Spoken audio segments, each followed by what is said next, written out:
Hiya, welcome back. This is Ighonojie, and today's video is going to be giving us an overview of the expenses that the NHS trust cover for nurses and midwives who are looking to work overseas. Hi, welcome back. So I've had this as a question quite a number of times, as questions from different people asking like, what are the costs, what are the expenses the trust are expected to cover for us, what and what would they pay for, what and what are we expected to pay for by ourselves. All right, so this video is going to be talking about this. Okay, so everything I'm going to be saying is not dependent on all trusts. Different trusts varies, but overall these are some of the things that most trusts are going to cover for you as expenses. Okay, so number one is IELTS, and IELTS fee or IELTS or OET, depending on the English exam you're taking, the English test. Okay, so they are going to pay for your IELTS, but that doesn't mean that they are going to register it for you the first time. You will register it by yourself because you're going to start the application process by yourself. You're intending to work in the UK as a nurse, as a midwife. You're going to start the application process by yourself. So at that point, you expect to write your IELTS, pay for it by yourself. But when you get to the UK, your first month there, they're going to refund you all the costs that I'm going to be listing now.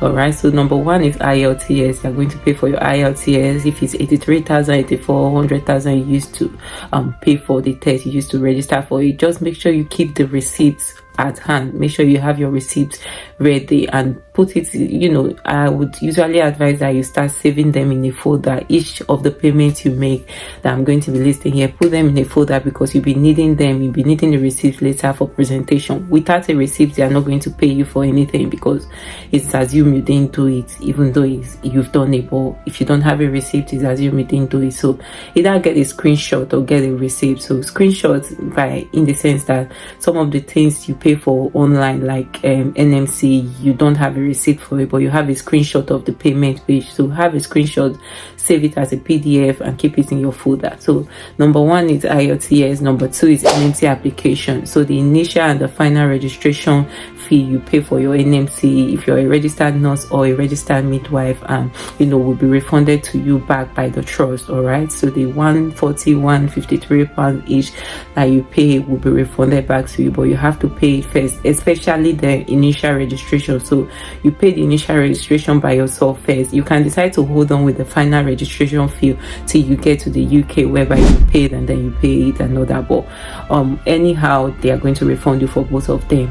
And then number three is the CBT fee. So for your CBT exam, you're not your midwife, you know that they're going to pay back they're going to pay you back for the money you used to write your CBT only once. All right, so make sure that you have the receipt handy, you have it ready with you, and all that. Like I said, first attempt only. And then number four thing they are going to pay for you is OSCE registration fee. So you don't need to do this yourself. You don't need to register for OSCE yourself, because at the end of the day, you're going to write it in the UK. So if you're home, you're an overseas nurse, you're an overseas midwife, you want to relocate, you want to work here, and you don't need to register for your OSCE back home. Once you get a job, once you have applied for a job and all that, the NHS trust is going to help you to register for your OSCE. They will make the payments and all that, and most of the trusts pay for one sitting, some pay for two, but most of them pay for one. So if you fail the first attempt, know that you're going to be the one sponsoring the other one, except your trust say they're going to pay for it for you. All right, so that's for OSCE, and you don't need to do it at home unless you've already written it before, or you decide to do OSCE first before looking for a job, then they'll pay it for you. But that's that. So the next thing is your flight tickets. Most of them will book the flight ticket for you directly, or you can book it yourself and they will pay you back when you get home, as long as you have actually when you get home, when you get to the UK, as long as you have your receipts handy, they're going to refund you the cost of the flight tickets, everything. All right, so and it's one ticket. So except it's a joint ticket, but it's just one. So if you're doing two around, you're expecting them to pay you or you're for you. And then the last one is your the last fee is your visa fee. So they are going to pay for your visa, the screening, biometrics that you did, the payment you made for your visa screening.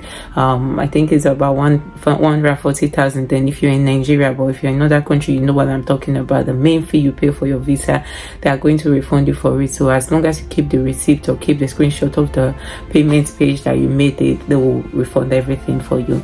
All right, that's all about that. And some of them pay for your TB test as well, so that's all about it. And then of course, you know, you're also giving a 2 to 3 months accommodation. Some give 1, but most of the trusts usually give 2 to 3 months free accommodation for your first 2 to 3 months in the UK, just to help you to adapt and, you know, get used to the surrounding before you start looking for a house by yourself. And it's usually free, and then they give you some foodstuffs and then other freebies as well with it to get you accustomed to your environment. All right, so that's that about that. If you have any questions, drop it in the comment section. Don't forget to subscribe to this channel, and can't wait to see you next time. Bye bye.